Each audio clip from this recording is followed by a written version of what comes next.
మనకు ముఖ్యమైన పండుగలలో మహాశివరాత్రి ఒకటి. ఏటా మాఘ బహుళ చతుర్దశిని శివరాత్రిగా జరుపుకుంటాము. ప్రతి నెల కృష్ణ చతుర్దశిని మాస శివరాత్రి. ఆ వేళ కూడా ప్రార్థనలు చేసినప్పటికీ మహాశివరాత్రి మరింత ప్రత్యేకమైనది. దీన్ని అత్యంత విశిష్టమైనదిగా పవిత్రమైనదిగా భావిస్తారు.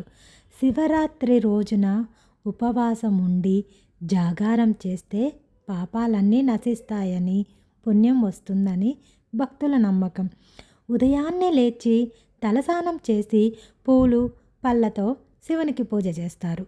ఈ రోజున ప్రతి దేవాలయము కిక్కిరిసి ఉంటుంది. ఇక శివాలయాల సంగతి చెప్పనవసరమే లేదు.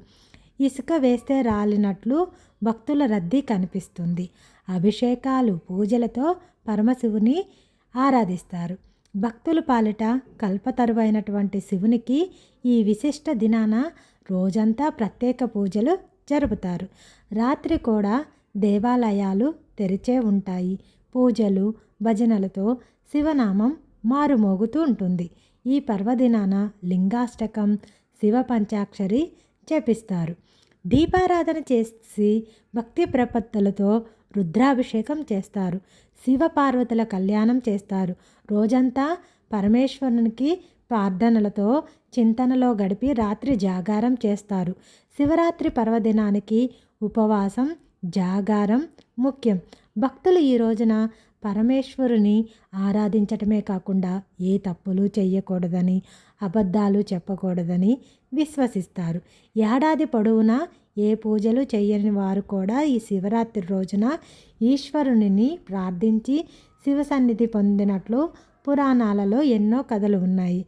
ఆఖరికి పాపాత్ములు కూడా శివరాత్రి రోజున అనుకోకుండా నియమాలు పాటించినా సరే ముక్తి లభిస్తుంది అంటారు. గుణనిధి కథ ఇందుకు సాక్ష్యం. శివునిని ప్రసన్నం చేసుకోవడం చాలా తేలిక.